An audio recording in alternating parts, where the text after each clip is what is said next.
মধ্যপ্রাচ্যের গাজা অঞ্চলে মানবাধিকার লঙ্ঘন এবং চলমান ধ্বংসযজ্ঞের পেছনে আমেরিকার গুরুত্বপূর্ণ ভূমিকা নিয়ে বিশ্বব্যাপী উত্তপ্ত আলোচনা চলছে। কিভাবে একটি দেশের একপাক্ষিক সমর্থন পুরো বিশ্বের পরিস্থিতি বদলে দিতে পারে।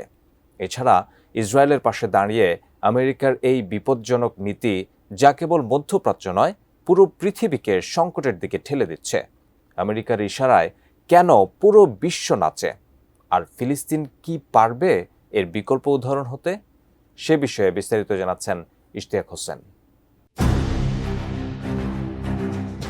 মধ্যপ্রাচ্যের গাজায় বর্তমান ধ্বংসযজ্ঞ এবং এর সংঘাতের পেছনে আমেরিকার সরাসরি ভূমিকা এক নতুন বিতর্কের সৃষ্টি করেছে। দীর্ঘদিন ধরেই আমেরিকা এবং ইসরায়েলের মধ্যকার সম্পর্ক অত্যন্ত ঘনিষ্ঠ এবং ঐতিহাসিকভাবে আমেরিকা ইসরায়েলের শক্তিশালী মিত্র হিসেবেই কাজ করে যাচ্ছে।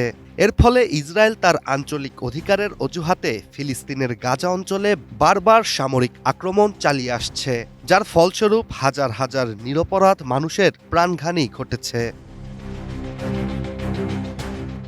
2017 সালের পর ফিলিস্তিনের পরিস্থিতি আরও বেশি উত্তপ্ত হয়ে ওঠে, যখন মার্কিন প্রেসিডেন্ট ডোনাল্ড ট্রাম্প জেরুজালেমকে ইসরায়েলের রাজধানী হিসেবে স্বীকৃতি দেন।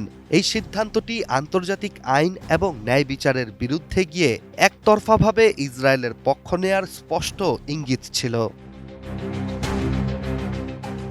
ট্রাম্প প্রশাসন এবং ইসরায়েলের প্রধানমন্ত্রী বেনিয়ামিন নেতানিয়াহু দুইজনেরই সমর্থন ফিলিস্তিনের ওপর চলমান সামরিক হামলাকে এক ধরনের বৈধতা প্রদান করেছে।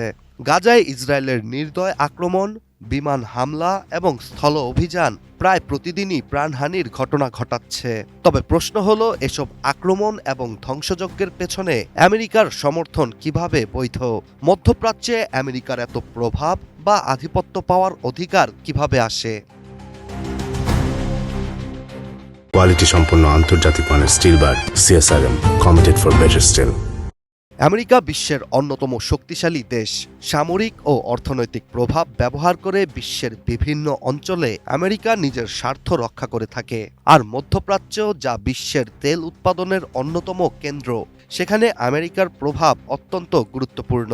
অতীতে America Iraq, Afghanistan, Libya, Syria সহ বিভিন্ন দেশে সামরিক হস্তক্ষেপ করে, যা সবশেষ এই অঞ্চলের রাজনীতি এবং জনগণের জন্য বিপর্যয়ের কারণ হয়ে দাঁড়িয়েছিল। এদিকে ইসরায়েল প্যালেস্টাইন ইস্যুতে আমেরিকার নীতি সবসময়ই ইসরায়েলের পক্ষেই ছিল। মধ্যপ্রাচ্যে নিজেদের অঘোষিত আধিপত্য ধরে রাখতে ও ফিলিস্তিনকে আরেকটি সিরিয়া, ইরাকের মতো দখল করতেই ঢালাওভাবে মিত্রদেশ ইসরায়েলকে যা ইচ্ছে তা করার অনুমতি ও সহায়তা দিয়ে আসছে আমেরিকা।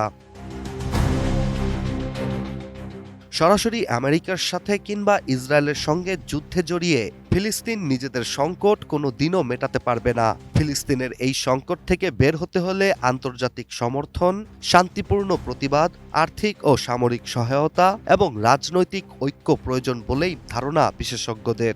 এসব পদক্ষেপের মাধ্যমে তারা তাদের অধিকার পুনরুদ্ধার করতে পারবে, তবে এটি একটি দীর্ঘ এবং কঠিন পথ। Ishtiaq Hossain, ATN news.